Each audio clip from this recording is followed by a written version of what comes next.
الحمد لله نحمده ونستعينه ونستغفره ونؤمن به ونتوكل عليه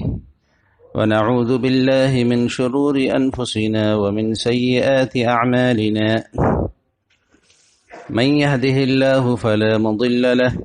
ومن يضلل فلا هادي له وأشهد أن لا إله إلا الله وحده لا شريك له وأشهد أن سيدنا ومولانا محمدا عبده ورسوله أما بعد فأعوذ بالله من الشيطان الرجيم بسم الله الرحمن الرحيم بل الإنسان على نفسه بصيرة ولو ألقى معاذيره وقال النبي صلى الله عليه وسلم المتشبع كلابس ثوبي زور أو كما قال عليه الصلاة والسلام صدق الله مولانا العظيم وصدق رسوله النبي الكريم ونحن على ذلك لمن الشاهدين والشاكرين والحمد لله رب العالمين رب اشرح لي صدري ويسر لي أمري واحلل عقدة من لساني يفقه قولي رب اشرح لي صدري ويسر لي أمري واحلل عقدة من لساني يفقه قولي رب اشرح لي صدري ويسر لي أمري واحلل عقدة من لساني يفقه قولي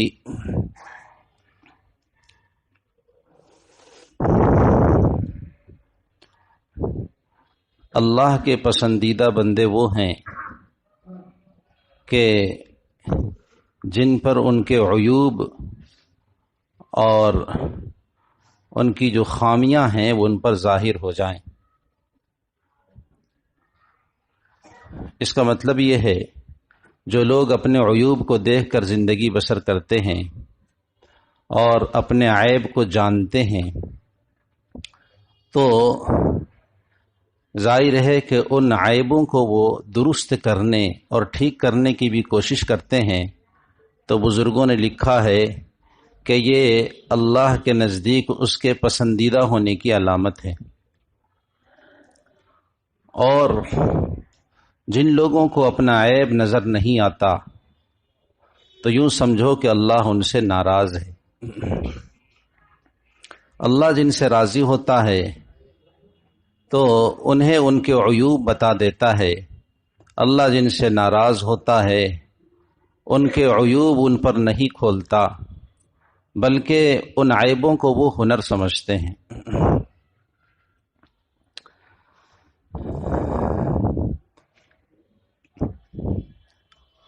بہت سے لوگ آپ کو ایسے ملیں گے کہ وہ مستقل گناہ میں مبتلا ہیں، لیکن جب خیر خواہانہ طریقے سے انہیں کچھ کہا جاوے تو وہ پھر اس کی تعویل کرتے ہیں۔ مجھے اتفاق ہوا کہ میں نے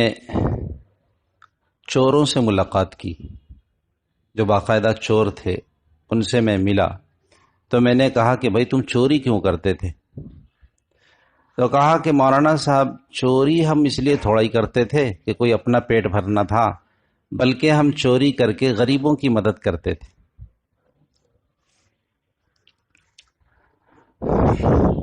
تو یہ شیطان نے اسے بتایا اور وہ یہ سمجھ رہا ہے کہ چوری کرنا کوئی غلط نہیں ہے، بلکہ چوری تو ہم نیکی کے ارادے سے کر رہے تھے، اس لیے چوری کرنا میرا درست ہے۔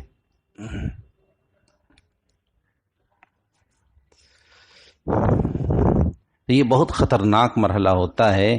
کہ انسان گناہ کو بھی خدا نخواستہ کوئی نیکی کی چیز سمجھنے لگے اور یہ سمجھنے لگے کہ میں گناہ نہیں کر رہا ہوں بلکہ کچھ اچھا کام کر رہا ہوں۔ جب تک بندہ گناہ کو گناہ سمجھتا رہے اللہ تبارک و تعالی اسے توبہ کی توفیق دیتے ہیں اور وہ اس سے بچ جاتا ہے کبھی نہ کبھی، لیکن جب اس گناہ کو گناہ نہ سمجھنے لگے اور اس کا وہ عادی ہو جائے اور اس کی نفرت اس کے دل سے نکل جائے تو پھر اس کے لیے ہلاکت ہے اور خطرے کی چیز ہے۔ لیکن یہ ہنر کہ انسان کو اپنا عیب نظر آنے لگے، قرآن کریم نے ارشاد فرمایا بل الانسان علی نفسہ بصیرہ، بلکہ انسان تو اپنی ذات کو خود ہی دیکھ رہا ہے، اس کو اپنی ذات پر خود ہی بصیرت حاصل ہے۔ ولو القی معاذیرہ، اگرچہ وہ ڈھیر ساری معذرتیں آپ کے سامنے بیان کرے، لیکن اندر سے ایک انسان کیا ہے اور اس کے اندر کیا کیا غلطیاں ہیں اور خطائیں ہیں، وہ ان چیزوں کو جانتا ہے وہ، اور جاننے کے باوجود وہ ڈھیر ساری معذرتیں پیش کرتا ہے، تو یہ معذرتیں پیش کرنا اس کا اس بات پر دلیل ہے کہ گویا وہ گناہ کو گناہ نہیں سمجھ رہا ہے۔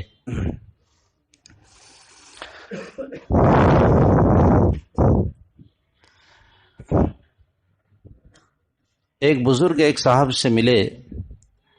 جو غافل قسم کے تھے، غفلت والی زندگی بسر کر رہے تھے، اور نہ دل ان کے قابو میں، نہ آنکھیں قابو میں، نہ زبان قابو میں، بس من چاہی زندگی بسر کر رہے تھے۔ کہتے ہیں کہ ایک موقع ہمیں ملا، دوستانہ تھا ان سے، تنہائی کا ایک موقع ملا،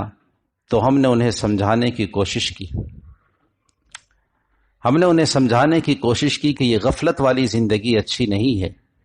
اور بہتر یہ ہے کہ آدمی توبہ کر لے اور اللہ سے اپنے رشتے کو مضبوط کر لے۔ تو وہ کہنے لگے کہ مولانا میں آپ کی بات سے تو بہت متاثر ہوں اور بڑا اچھا لگا، لیکن میں ارادے سے تو گناہ نہیں کرتا۔ ایک عجیب بات ہے، تو پھر گناہ بغیر ارادے کے کیسے ہوگا بھائی؟ وہ تو بھول ہے۔ آدمی غفلت بھری زندگی بسر کر رہا ہے اور وہ یہ کہہ رہا ہے کہ میں تو جان بوجھ کر کے گناہ نہیں کرتا، اللہ تو معاف کر دیں گے نا۔ تو جب یہ غفلت انسان میں آ جاوے تو پھر اس کے راہ راستے پر آنے کی امید تقریباً ختم ہو جاتی ہے۔ اس لیے سب سے اچھا اور پسندیدہ بندہ وہ ہے اللہ کے نزدیک کہ جس کے عیب اس کے سامنے کھلے ہوئے ہوں۔ علماء نے لکھا ہے کہ دین کی حفاظت کے لیے علم ضروری ہے، دین کی حفاظت کے لیے علم ضروری ہے، اور ایمان کی حفاظت کے لیے تزکیہ ضروری ہے، اور دین کو قائم رکھنے کے لیے، اقامت دین کے لیے جہاد ضروری ہے، کوشش ضروری ہے۔ تو دین کی حفاظت کے لیے یہ ضروری ہے کہ انسان جانے۔ انسان اگر نہیں جانے گا تو گناہ کو گناہ نہیں سمجھے گا، اور بعض مرتبہ وہ گناہ بھی کرے گا تو نہ جاننے کی وجہ سے وہ اس غلطی میں اور اس گناہ میں مبتلا رہے گا، اور اسے احساس بھی نہیں ہوگا کہ میں گناہ کر رہا ہوں۔ معاشرے میں ایسے بہت سے مسائل ہیں، خصوصاً میاں بیوی کے مسائل ہیں کہ نہ میاں ان چیزوں سے واقف، نہ بیوی ان چیزوں سے واقف ہے، اور ایسا ہوا کہ ان میں کسی بات کی وجہ سے طلاق ہو گئی، اور ان کو چونکہ مسئلے کا علم نہیں ہے، اس لیے وہ پھر بعد میں بھی میاں بیوی کی طرح رہ رہے ہیں۔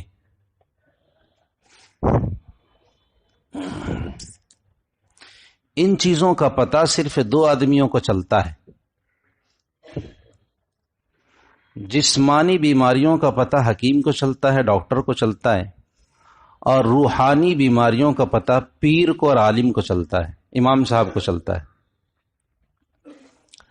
تو ہمارے پاس بھی ایسے بہت سے مسائل آئے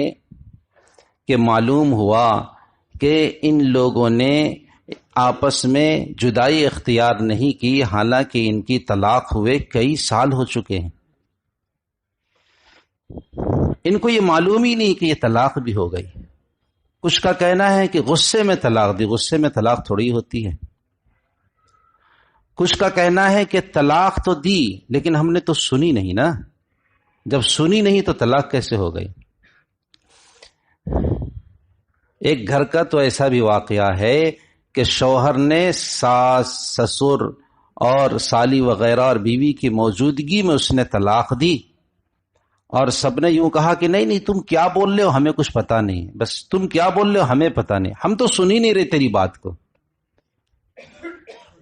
لہذا بعد میں بات یہ کہ چونکہ تو ہم سنے ہی نہیں نا تم کیا بول رہے ہو، تو ویسے ہی بول رہے تھے، لہذا کچھ نہیں ہوا۔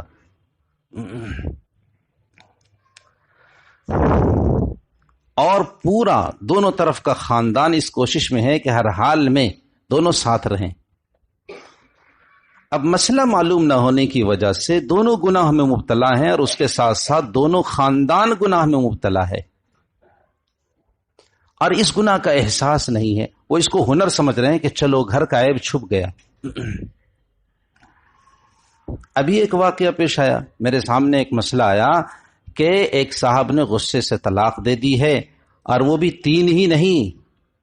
بلکہ تھوک کے حساب سے طلاق دی ہے اس نے،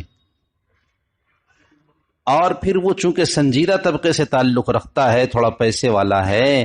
تو اس نے بیوی کو منانے کی کوشش کی، معافی مانگی، اور سب گھر والوں سے کہ بھائی گھر کی بات ہے، گھر کی عزت ہے، رہن دو، 2 بچے ہیں، لیکن خاتون ہے دیندار، اس نے کہا کہ نہیں یہ نہیں ہو سکتا ہے۔ چنانچہ اس نے علیحدگی اختیار کر لی کہ یہ نہیں ہو سکتا، طلاق تو ہو چکی۔ تو وہ کہہ رہا ہے کہ بھئی غصے میں نہ دی میں نے ویسے ہی تھوڑی تھی، تو غصے میں ایک بات نکل گئی تھی۔ تو یہ ناواقفیت ہے، یہ سمجھتے ہیں کہ غصے سے طلاق دینے سے طلاق نہیں ہوتی، یا مثلا یہ کہ ہم نے طلاق دی اور اگلے آدمی نے اس طلاق کو سنا ہی نہیں، لہذا طلاق نہیں ہوئی، حالانکہ بالکل غلط ہے۔ آپ کتابیں اٹھا کر کے دیکھ لیں، فقہ کی کتابوں میں صاف لکھا ہے کہ شوہر نے طلاق دی اور بیوی کو پتہ نہیں چلا یہاں تک کہ عدت گزر گئی، جو عدت کی مدت ہوتی ہے وہ گزر گئی، تو وہ نکاح سے نکل گئی۔ شوہر کا یہ بتانا ضروری نہیں ہے کہ میں نے تجھے طلاق دے دی، وہ اس کا کام تو اس نے کیا۔ بندوق چلانے کے لیے کسی سے پوچھنے کی تھوڑا ہی ضرورت ہے،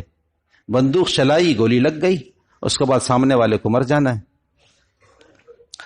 تو ناواقفیت کی وجہ سے اور علم نہ ہونے کی وجہ سے آج انسان گناہ میں مبتلا ہے، اور اس گناہ کا احساس بھی نہیں ہو رہا ہے، اور زمانے سے وہ میاں بیوی، بظاہر تو وہ میاں بیوی ہیں، حالانکہ سراسر وہ زنا کر رہے ہیں۔ زبان کے ایک بول سے اللہ نے اس خاتون کو آپ کے لیے حلال کیا تھا، اسی ایک بول سے وہ خاتون آپ کے لیے حرام ہوگی، اس کے لیے الگ سے کچھ کہنے کی ضرورت نہیں ہے۔ اللہ کے نبی نے فرمایا ثلاث جدہن جد وہزلہن جد، النکاح والطلاق والعتاق، کہ 3 چیزیں ایسی ہیں کہ اگر آدمی حقیقتاً وہ بات کہے اور کرے تو وہ ہو جاتی ہے، اور اگر مذاقاً کہے تو بھی وہ حقیقت بن جاتی ہے۔ ایک ہے نکاح، کہ مذاق و مذاق کسی نے نکاح کیا گواہوں کی موجودگی میں، 2 ساتھی اس کے موجود تھے، ادھر لڑکے نے کہا کہ میں نے تجھ سے نکاح کیا، لڑکی نے کہا میں نے قبول کیا، حالانکہ وہ مذاق کر رہے تھے، تو وہ دونوں میاں بیوی بن گئے۔ مذاق میں اس نے طلاق دے دی، غصے میں طلاق دے دی، جس طرح بھی طلاق دی، طلاق ہو گئی۔ اسی طریقے سے آزادی کا مسئلہ آتا ہے، پہلے زمانے میں غلام باندی چلتے تھے، اگر کسی نے مذاقاً بھی کہہ دیا کہ جو تیرے کو آزاد کر دیا میں نے، مذاقاً کہہ رہا ہے، تب بھی وہ غلام آزاد ہو جاتا تھا۔ تو مسائل سے واقفیت نہ ہونے کی وجہ سے انسان آج گناہ میں مبتلا ہے۔ اس لیے ضرورت اس بات کی ہے کہ جو شخص جس کام میں مبتلا ہے یا مبتلا ہونے جا رہا ہے، اس سے پہلے کے جو مسائل ہوتے ہیں ان مسائل سے وہ واقفیت حاصل کر لے۔ ایک شخص سے نکاح کرنے جا رہا ہے، وہ شادی کرنے جا رہا ہے، تو اس سے پہلے لازم ہے کہ وہ نکاح کو سمجھے، طلاق کو سمجھے، میاں بیوی کے تعلقات کو سمجھے، اور اسی طریقے سے معاشرت کے طریقوں کو سمجھے، گھر بسانے کے طریقے کو سمجھے، پھر نکاح کرے۔ کچھ نہیں جانتا اور بس اسکول میں اور کالج میں تعلیم ہوئی یا نہیں بھی تعلیم ہوئی اور بس اس نے شادی کر لی، ایسے الفاظ نکلے کہ جن الفاظ سے میاں بیوی نہیں رہے، یا مثلا بعض مرتبہ کفر کے کلمات بھی نکل گئے لیکن وہ میاں بیوی بنے ہوئے۔ آپ نے کسی سے کہا کہ بھئی شریعت میں تو یہ بات ہے، 2 ساتھی آپس میں آپ بات کر رہے تھے، آپ نے کوئی ایسی بات آئی تو کہا کہ بھئی شریعت میں یہ بات ہے، دوسرے ساتھی نے ارے یار شریعت وریعت کو رہنے دے ادھر، اس لفظ کے کہنے کی وجہ سے وہ کافر ہو گیا، اسے کلمہ پڑھنا ضروری ہے؟ شریعت کا انکار کیا اسے؟ میں رہنے دے یار شریعت وریعت کو ایک طرف۔ کتنے فیصلوں میں ہوتا ہے کہ آدمی بیٹھا ہوا فیصلہ کرنے بولا شریعت کو رہنے دو یار، ابھی دوسری بات کرو۔ تو اس لیے یہ جاننا ضروری ہے کہ آدمی کس طرح سے گناہ میں مبتلا ہو رہا ہے، کہ بعض مرتبہ وہ گناہ تو گناہ ہوتا ہے اور بعض مرتبہ وہ عمل اور وہ قول انسان کو کفر تک پہنچا دیتا ہے۔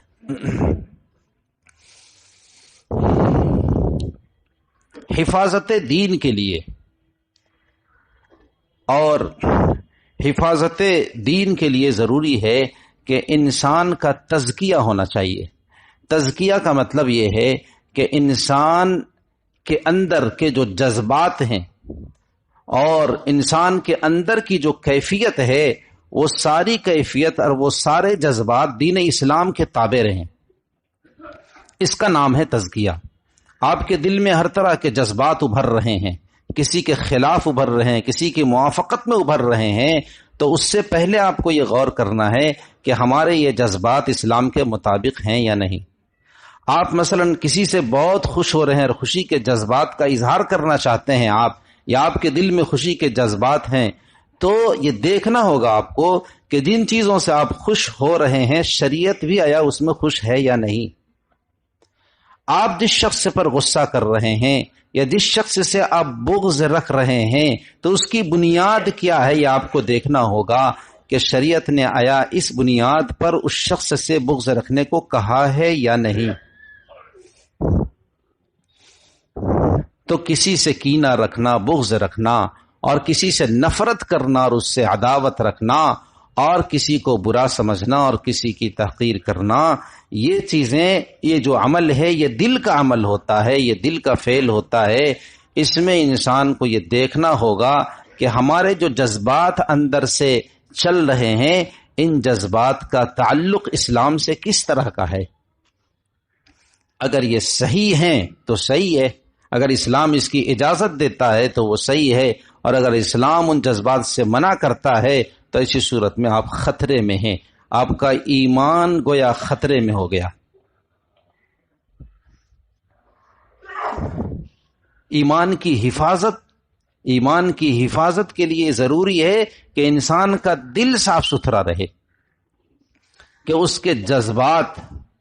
اور اس کی خوشی اور اس کا غم سب اسلام کے تابع رہے، تب اس کا ایمان محفوظ رہ سکے گا اور اس کی حفاظت ہو سکے گی۔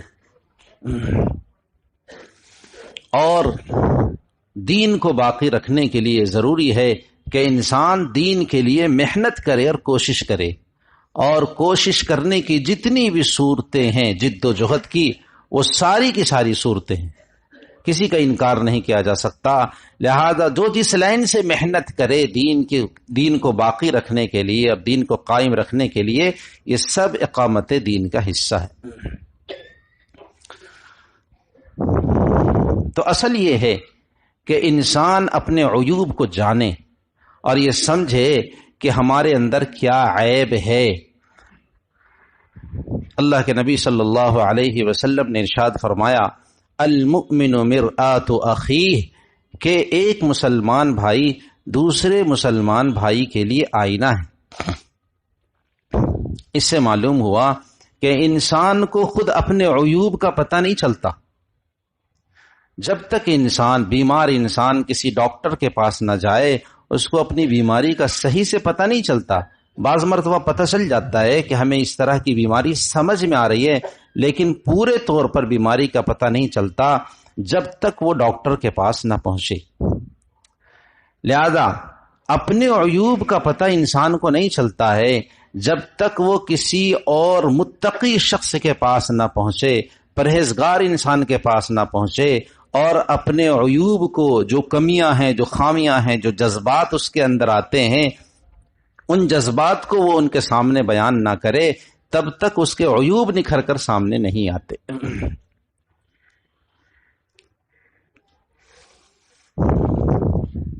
ایک شخص تھا تو وہ مسجد کے باہر جو چپل تھی لوگوں کی مصلیوں کی، اس نے اس کو ٹھیک کرنا شروع کیا، اور اس کے ٹھیک کرنے کا انداز یہ تھا کہ گویا میں بھی دیکھو میں نے اپنے آپ کو کتنا گرا دیا کہ میں چپل درست کر رہا ہوں۔ اب دیکھیے، دیکھنے والا تو انسان یہ سمجھ رہا ہے کہ یہ بہت ہی متواضع انسان ہے کہ یہ چپل درست کر رہا ہے، اس سے زیادہ متواضع انسان اور اس سے زیادہ انکساری اور عاجزی والا انسان کون ہو سکتا ہے کہ یہ اپنی چپل، یہ دوسروں کی چپل درست کر رہا ہے۔ لیکن کسی بزرگ نے دیکھا تو کہا کہ اس کے اندر تکبر ہے، اور وہ یہ سمجھ رہا ہے کہ دیکھو میں نے اپنے آپ کو کتنا گرا دیا کہ میں چپل درست کر رہا ہوں۔ تو یہ سوچنے کا انداز ہوتا ہے۔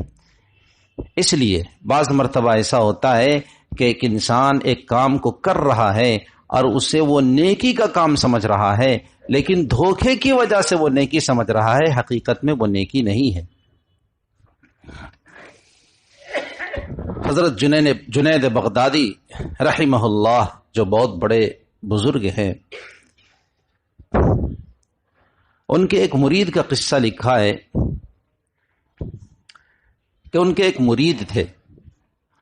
انہوں نے کئی دن خواب دیکھا کہ میں جنت کی سیر کر رہا ہوں،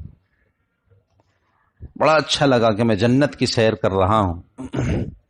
تو اپنے ساتھیوں سے بڑا ذکر کرنے لگا کہ بھائی میں اس طریقے کا خواب دیکھ رہا ہوں کہ میں جنت کی سیر کر رہا ہوں۔ تو ساتھیوں نے مبارکبادی دی کہ ماشاء اللہ، تو کافی تقوی طہارت والے لگ رہے ہو، اور تمہاری رسائی تو بہت دور تک ہو گئی ہے، تمہاری پہنچ بہت دور تک ہو گئی ہے، تم تو ولی کامل ہو گئے۔ اس میں سے ایک ساتھی تھے، اس نے کہا کہ بھائی تمہارا تعلق تو اپنے شیخ سے ہے، یہ باتیں تم اپنے شیخ سے بیان کرو۔ انہوں نے حضرت جنید بغدادی رحمہ اللہ سے اس واقعے کو بیان کیا کہ حضرت کئی دن ہو گئے کہ میں یہ خواب دیکھتا ہوں کہ میں جنت کے باغات کی سیر کر رہا ہوں۔ تو حضرت نے سمجھایا کہ بعض مرتبہ یہ دوسری طرح کی چیز ہوتی ہے، اور شیطان ان چیزوں کو ایسا کر کے دکھاتا ہے اور انسان کو یہ بتاتا ہے کہ تم بھی ایک بڑے مرتبے پر پہنچ گئے، اور اللہ نے تمہیں وہ مقام عطا کیا کہ دنیا ہی میں تم جنت کے مزے لوٹ رہے ہو، اور اس سے انسان کے اندر تکبر آ جاتا ہے، عجب آ جاتا ہے، خود پسندی آ جاتی ہے۔ یہ چیزیں ٹھیک نہیں ہیں۔ سو ایسا کرو کہ اب کی اگر ایسا واقعہ پیش آ جائے تو تم لا حول پڑھ دینا۔ وہاں سے اٹھنے کے بعد ان کے دل میں جذبات یہ تھے کہ دیکھو بھائی، ہمارے پیر صاحب بھی مجھ سے حسد کرنے لگے، میں اس مقام تک پہنچ رہا ہوں کہ ہمارے پیر صاحب کو بھی حسد ہو رہا ہے اور وہ الٹی باتیں کہہ رہے ہیں۔ خیر، اگلے دن پھر ہوا کہ انہوں نے اسی طرح کا خواب دیکھا اور جنت کی سیر کرتے رہے، وہ کرتے رہے، لیکن پھر ان کو خیال آیا کہ چلیں ذرا سا، پیر جی نے کہا تھا کہ لاہور پڑھنا، تو لاہور پڑھیں۔ جو ہی لاہور پڑھا تو کہتے ہیں کہ وہ ساری چیزیں جو نظر آ رہی تھیں وہ سب ختم ہو گئیں، اور دو چار بوسیدہ ہڈیاں صرف مجھ کو نظر آئیں، اور بس۔ اس کے بعد اگلے دن وہ شیخ کی خدمت میں حاضر ہوئے اور بیان کیا کہ اس طریقے کا واقعہ ہے۔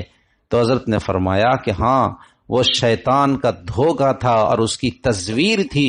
کہ جس نے کسی باغ کو تمہارے سامنے لا کر کے اس طریقے کا پیش کیا تھا کہ یہ جنت ہے جس کی تم سیر کرتے ہو۔ تو بعض مرتبہ انسان ایک کام کر رہا ہوتا ہے اور وہ سمجھتا ہے کہ وہ نیکی کا کام ہے، حالانکہ وہ گناہ کا کام ہوتا ہے، لیکن اسے پتہ نہیں چلتا۔ جب انسان اس کے پاس پہنچتا ہے، کسی جانکار کے پاس، کسی ڈاکٹر اور طبیب کے پاس، تو پتہ چلتا ہے کہ اس کی بیماری کیا ہے۔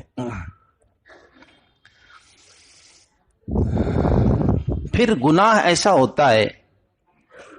کہ بعض مرتبہ انسانوں کے خوف سے اس گناہ سے رک جاتا ہے کہ بھئی دوسرے لوگ کیا کہیں گے، مولانا صاحب ہیں، امام صاحب ہیں، ہم اگر ایسی زبان استعمال کریں گے تو دوسرے لوگ کیا کہیں گے ہمیں، ہم باشرہ آدمی ہیں، نمازی آدمی ہیں، ہم حاجی صاحب ہیں،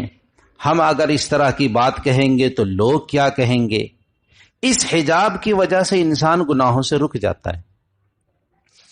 لیکن جہاں انسانوں کا حجاب ختم ہو جاتا ہے اس گناہ سے انسان نہیں چوکتا۔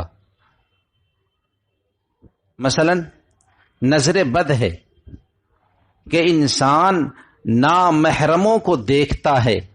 اب چاہے وہ عالم صاحب ہوں، چاہے امام صاحب ہوں، چاہے وہ حاجی صاحب ہوں، اور چاہے وہ نمازی صاحب ہوں، نظر پر تو کسی کا پہرا نہیں ہے۔ آدمی ادھر دیکھ رہا ہو اور ادھر دیکھ رہا ہو، سامنے والے کو پتہ ہی نہیں چلے گا۔ مریدین کے درمیان شیخ بد نظری کر سکتا ہے، اور امام صاحب مقتدیوں کے درمیان بد نظری کر سکتے ہیں، اور ایک باپ اپنے بچوں کے درمیان بھی بد نظری کر سکتا ہے۔ اس سے تو کوئی چیز اسے نہیں روک سکتی، انسانوں کا کوئی حجاب نہیں ہے۔ اب اسے دیکھنا یہ ہے کہ میں بہت سارے گناہوں سے تو بچ جاتا ہوں اپنے حلیہ کی وجہ سے، وضاقتہ کی وجہ سے، انسانوں کے ڈر کی وجہ سے، لیکن جہاں پہ انسانوں کا کوئی پہرا نہیں ہے کیا میں اس گناہ سے بھی بچ جاتا ہوں؟ تو پتہ چلے گا کہ نہیں، ایسا نہیں ہے، ایسا نہیں ہے۔ اس گناہ سے تو صرف خوف خدا ہی انسان کو بچا سکتا ہے۔ اس کا مطلب یہ ہے کہ تمہارے دل میں خوف خدا نہیں ہے۔ تو بہت سے گناہ ظاہری حلیہ اور وضاقتہ میں اچھے ہونے کے باوجود بعض لوگ بعض ایسے گناہوں کو کر رہے ہیں لیکن ان کو پتہ ہی نہیں کہ ہم گناہ بھی کر رہے ہیں، حالانکہ یہ گناہ ہے۔ یعلم خائنۃ الاعین وما تخفی الصدور، کہ اللہ تمہاری آنکھوں کی خیانت کو بھی جانتا ہے، اور تمہارے دل میں جو جذبات ہیں، جو دل میں تم نے چھپا رکھا ہے، اس کو بھی اللہ تبارک و تعالی جانتے ہیں۔ اس لیے آدمی کو چاہیے کہ اپنے گناہوں کا علاج کرائے۔ انسان دو چیزوں کے مجموعے کا نام ہے، ایک تو ظاہری اس کا حلیہ ہے جو ڈھانچہ ہے جسے ہم جسم کہتے ہیں، اور دوسرا اس کے اندر ہے وہ روح۔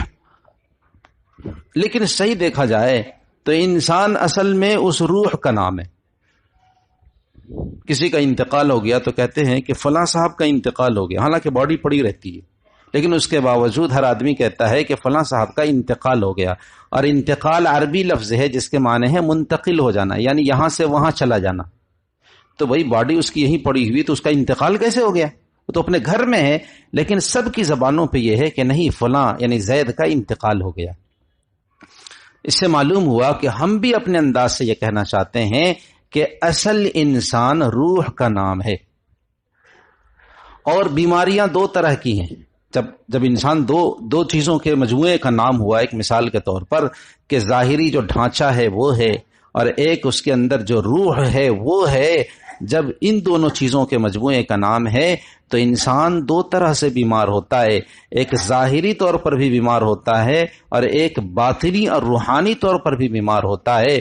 ظاہری بیماریوں کے معالج یہ ڈاکٹر ہیں، یہ طبیب ہیں، اور روحانی بیماریوں کے معالج وہ بزرگان دین ہیں جنہیں ہم پیر کہتے ہیں۔ تو ہمیں ظاہری بیماریوں کا تو پتہ چلتا ہے اور اس کے لیے خوب دوڑ دھوپ کرتے ہیں، لیکن روحانی بیماریوں کے سلسلے میں ہم اتنے بے فکر ہیں کہ ہم اپنے عمل سے اور اپنے قول سے کفر تک ہم کیوں نہ پہنچ جائیں، لیکن ہمیں اس کی فکر نہیں ہوتی کہ ہمیں بھی اصلاح کی ضرورت ہے۔ اور اگر کوئی اللہ والے، کوئی بزرگ آئے بھی تو ہم ان کے پاس جو پہنچتے ہیں وہ اپنے علاج کے لیے نہیں، روحانی علاج کے لیے نہیں، وہاں بھی ہم پہنچتے ہیں جسمانی ہی علاج کے لیے۔ حضرت ایک تعویذ لکھ دیجئے، حضرت پانی پھونک دیجئے، تیل پھونک دیجئے،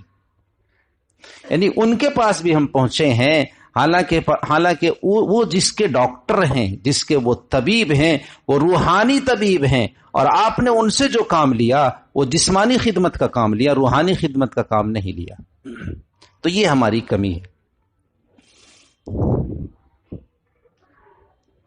اور جیسا کہ میں نے بتایا کہ انسان کو اپنے عیب کا پتہ نہیں چلتا ہے جب تک وہ ڈاکٹر کے پاس نہ پہنچے۔ چہرے پر کالک لگی ہو تو جب تک وہ آئینے کے سامنے نہیں جائے گا اس وقت تک اسے پتہ نہیں چلے گا، یا کسی انسان کے سامنے نہیں جائے گا اس وقت تک چہرے کے اس عیب کا پتہ نہیں چلے گا۔ ٹھیک اسی طریقے سے اس کے دل میں کس کس طرح کے جذبات ہیں اور کیا کیا روحانی بیماریوں میں مبتلا ہے، اس کا پتہ جب چلے گا جب وہ کسی معالج کے پاس پہنچے گا۔ اس لیے ضرورت ہے کہ ہر آدمی اچھے متقی انسان سے جڑ جائے، کسی اللہ والے سے اور کسی بزرگ سے وہ جڑ جائے اور اپنی ساری کیفیتیں اور سارے جذبات کو ان کے سامنے رکھے اصلاح کی نیت سے، اور کچھ چھپائے نہیں۔ خائن مریض وہ ہوتا ہے کہ جو ڈاکٹر کے پاس پہنچ کر کے پوری بات نہیں کہتا، ڈاکٹر کے پاس پہنچ کر کے اپنی ساری کیفیت کو اور بیماری کی جو ترتیب ہوئی ہے اور جو کچھ بیماری آپ کو سمجھ میں آتی ہے وہ سب آپ بیان کریں۔ ڈاکٹر کو تشخیص میں اور بیماری کو سمجھنے میں مدد ملے گی۔ اگر کوئی مریض بیماری کو چھپاتا ہے تو وہ خیانت کرنے والا ہوا، اس میں ڈاکٹر کا قصور نہیں ہے، پورا کھل کے بولنا چاہیے۔ ٹھیک اسی طریقے سے انسان کی روحانی بیماری ہے تو جب کسی بزرگ سے رابطہ ہو جائے تو اپنے سارے جذبات کو ان کے پاس لکھ کر کے بیان کرے یا بالمشافہ بیان کرے، مل کر کے بیان کرے کہ ہمارے اندر اس طرح کے جذبات ہیں، یہ خرابیاں ہیں، میاں بیوی سے تعلقات کی یہ ہے نوعیت ہے، ہم ان سے بات اس طرح سے کرتے ہیں، فلاں سے ملتے ہیں تو ہمیں اس طرح سے غصہ آ جاتا ہے، یا ہمارے معاملات کی صورت یہ ہے، ہم اس طریقے سے زندگی بسر کرتے ہیں۔ جو کچھ عیوب آپ کو سمجھ میں آتے ہیں وہ سب بیان کرے آدمی، تب جا کر کے وہ تشخیص جب صحیح ہوتی ہے تو پھر وہ جو بزرگ ہوتے ہیں وہ اس کا علاج بتاتے ہیں۔ اس لیے ہر انسان کے لیے لازم ہے کہ وہ کسی پرہیزگار اور متقی انسان کو اپنا پیشوا اور امام بنا کر کے زندگی بسر کرے اور زندگی کے مراحل کو انہی سے پوچھ کر کے طے کرے۔ آج کل اس میں بھی کمی ہو رہی ہے کہ بعض لوگوں کو بزرگوں سے تعلق ہے تو وہ صرف وظائف کی حد تک ہے، نہیں، یہ طریقہ نہیں ہے۔ وظائف کی حد تک جو تعلق ہوتا ہے وہ تو ٹھیک ہے، لیکن ان سے جو پورا فیض پہنچنا چاہیے تھا اور بیعت ہونے کا جو مقصد حاصل ہونا چاہیے تھا وہ مقصد آپ کو حاصل نہیں ہوا۔ جب تک آپ اپنی کیفیت کو، اپنے جذبات کو خط و کتابت کے ذریعے سے یا کسی اور ذریعے سے اپنی بات کو ان تک نہ پہنچائیں اور پھر وہ جو ترتیب اور ترکیب بتلائیں اس کے مطابق آپ نہ کریں، تب تک ان سے بیعت کرنے کا زیادہ فائدہ نہیں ہوا۔ میں نہیں کہتا کہ فائدہ نہیں ہوا، لیکن زیادہ فائدہ نہیں ہوا۔ لیکن ہماری غفلت کا عالم یہ ہے کہ ہم اپنی روحانی بیماریوں کو بیماری ہی نہیں سمجھتے۔ جیسا کہ میں نے بتایا آپ کو، علم کی کمی ہے، جہالت عام ہے، دین سے بے فکری ہے، اور دین کی حفاظت کی جو فکر انسان میں ہونی چاہیے وہ چیز نہیں ہے، جس کی وجہ سے انسان ان چیزوں سے غافل ہے۔ بعض بیماری کو بیماری سمجھ رہا ہے تو سستی کر رہا ہے، اور بعض مرتبہ بیماری کو بیماری نہیں سمجھتا، یہاں تک کہ وہ ہلاکت کا سبب بن جاتی ہے۔ اس لیے میرے بھائی، کبھی بھی دل میں کوئی جذبات اس طرح کے آئیں یا کوئی دین کا مسئلہ ہو جو آپ کو کھٹکے، جس کو اللہ کے نبی صلی اللہ علیہ وسلم نے ارشاد فرمایا وَالْإِثْمُ مَا حَاكَ فِي صَدْرِكَ، کہ گناہ کسے کہتے ہیں؟ گناہ اسی کو تو کہتے ہیں جو تیرے دل میں کھٹکے۔ تیرے دل میں کھٹک رہا ہے کہ مطلب تم ایمان والے ہو، تمہارے دل میں اس سلسلے میں ایک وسوسہ پیدا ہو رہا ہے، تمہارے دل میں کھٹک پیدا ہو رہی، اس کا مطلب یہ ہے کہ تمہارے دل میں ایمان ہے۔ اب جب کھٹکا پیدا ہو رہا ہے تو فوراً مسئلے میں رجوع کرو، کسی عالم سے جن کو تم بڑا سمجھتے ہو ان سے رجوع کرو کہ یہ کیفیت پیدا ہو رہی ہے، یہ معاملہ پیش آیا ہے، مجھے ذرا سا کھٹک ہو رہا ہے، اس کے بارے میں آپ ذرا مسئلہ بتا دیں اور صاف کر دیں۔ تو یہ شخص کامیاب ہے کہ گویا وہ اپنے سلسلے میں وہ مطمئن نہیں ہے اور اپنی زندگی اور اپنی ذات کے سلسلے میں وہ متفکر ہے، اور جو شخص فکر کے ساتھ زندگی بسر کرتا ہے تو اس کا بیڑا پار لگتا ہے، اور جو شخص بے فکری کے ساتھ زندگی بسر کرتا ہے تو پھر اس کے لیے بڑے حالات ہیں اور بڑے مشکلات ہیں، کہیں ایسا نہ ہو کہ وہ اسلام ہی سے کراس کر جائے۔ اس لیے ہر شخص فکر والی زندگی بسر کرے، فکر کے ساتھ زندگی بسر کرے، اور اچھا بندہ وہ ہے جو اپنے عیوب کو خود تلاش کرے۔ نہ تھی جب ہمیں اپنے عیبوں کی خبر، رہے ڈھونڈتے اوروں کے عیب و ہنر، پڑی جب اپنی برائیوں پر نظر تو نگاہ میں کوئی برا نہ رہا۔ اسی طریقے کے الفاظ ہیں بہادر شاہ ظفر کے کہ نہ تھی جب ہمیں اپنے عیب کی خبر، رہے اوروں کے ڈھونڈتے عیب و ہنر، کہ جب تک ہمیں اپنی برائیوں اور اپنی خرابیوں کا علم نہیں تھا تو دوسروں کی خرابیاں ہم ڈھونڈتے رہتے تھے، لیکن جب ہمیں اپنے عیبوں کا پتہ چلا تو معلوم ہوا کہ سب سے برے تو ہم ہی ہیں، معلوم ہوا کہ سب سے برے تو ہم ہی ہیں۔ اسی لیے علماء فرماتے ہیں کسی کو گھٹیا نہ سمجھو، کسی کو گھٹیا نہ سمجھو،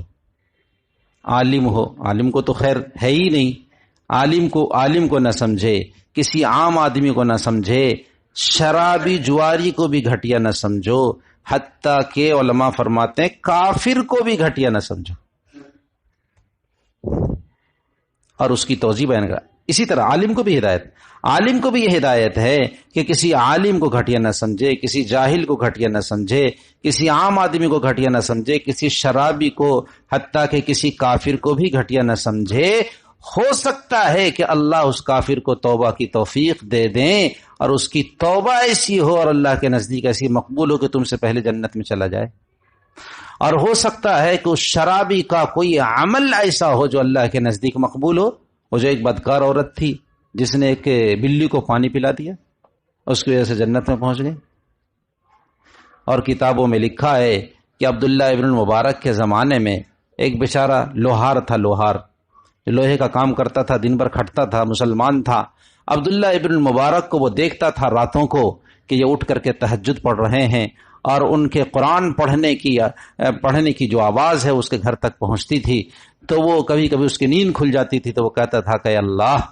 عبداللہ ابن مبارک کو آپ نے فراغت کی زندگی دی ہوئی ہے، اللہ مجھے بھی اگر اس طرح کی فراغت کی زندگی ملتی تو ہم بھی کچھ عبادت وغیرہ کر پاتے۔ اس تمنا کے ساتھ وہ مر گیا۔ کتابوں میں لکھا ہے کہ وہ جنت میں پہنچ گیا۔